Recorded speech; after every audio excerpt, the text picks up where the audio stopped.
पवारांची परवानगी आणि फडणवीसांचा आदेश. महाराष्ट्राच्या राजकारणात मोठा धमाका. दिग्गज नेता पुन्हा स्वगृही परतला. पश्चिम महाराष्ट्रातील कागलच्या राजकारणातील महत्त्वाचे नाव असलेले समरजित घाटगे यांनी आज अखेर भारतीय जनता पक्षात जाहीर प्रवेश केला. 2024च्या विधानसभा निवडणुकीच्या तोंडावर त्यांनी भाजपला सोडचिठ्ठी देत शरद पवारांच्या राष्ट्रवादी काँग्रेसमध्ये प्रवेश केला होता. मात्र आता त्यांनी पुन्हा एकदा घरवापसी करत भाजपाचे कमळ हाती घेतले. भाजप प्रदेशाध्यक्ष रवींद्र चव्हाण यांनी चंद्रकांत पाटील यांच्या उपस्थितीत मुंबईत हा सोहळा पार पाडला.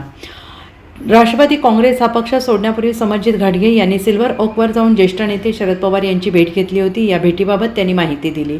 मी पक्ष सोडत असल्याची आणि भाजपमध्ये पक्ष प्रवेश करण्याची भूमिका शरद पवार यांना स्पष्टपणे सांगितली आहे.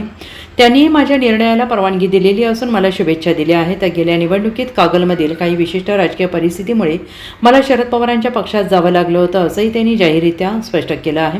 आणि यावेळी समरजित घाटगे यांनी मुख्यमंत्री देवेंद्र फडणवीस यांच्यावर पूर्ण विश्वास असल्याचं म्हटलं आहे. मुख्यमंत्री देवेंद्र फडणवीस हे माझ्यासाठी थोरल्या भावासारखे आहेत आणि आज त्यांच्याच आदेशाने माझा भाजपमध्ये प्रवेश होतो आहे. मी माझे संपूर्ण राजकीय भवितव्य आता त्यांच्यावर सोपवले आहे.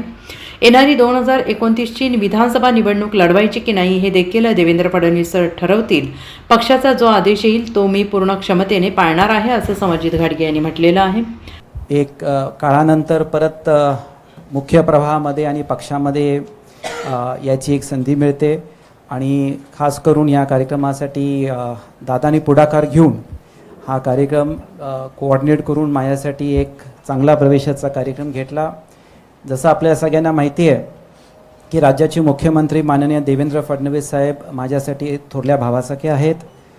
मागच्या वर्षीच ही प्रक्रिया सुरू झाली. नोव्हेंबर महिन्यामध्ये जेव्हा नगरपालिकेला मुश्रीफ साहेबांची माझी युती माननीय देवेंद्रजींच्या मध्यस्थीने झाली आणि जिल्हा परिषदमध्ये भारतीय जनता पार्टीच्या AB फॉर्मवर आमचे सगळे उमेदवार उभारले, निवडून आले आणि त्या अनुषंगाने एक औपचारिकता होती.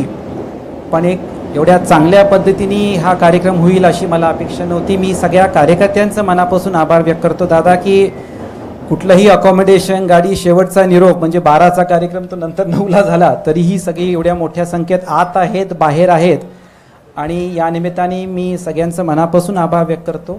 आणि मी मीडियामध्ये जे बाईट दिले आहेत या निमित्ताने सगळ्या कार्यकर्त्यांना सांगतो की आता तुमच्या सगळ्यांचा ऐकून सगळे प्रयोग झालेले आहेत. आता आणि काय प्रयोगाला स्कोप नाही आहे. आपण आता भारतीय जनता पार्टीमध्ये आलो आहे. माननीय देवेंद्रजी, चंद्रकांत दादा, रवींद्र चव्हाण आणि पक्ष जे सांगेल त्या निर्णयावर आपण काम करायचं आणि त्याप्रमाणेच पुढची वाटचाल ठेवायची. आणि त्याच्यामुळं मला आता वाटते की त्या संघटनात्मक कामाला आपण काम करू. धनंजय महाडिक साहेबांच्या नेतृत्वाखाली जिल्ह्यामध्ये म्हणजे जेव्हा मी जिल्हाध्यक्ष होतो आमची राम लक्ष्मणची जोडी होती आहे आणि परत आता काम करायची आम्हाला संधी मिळते.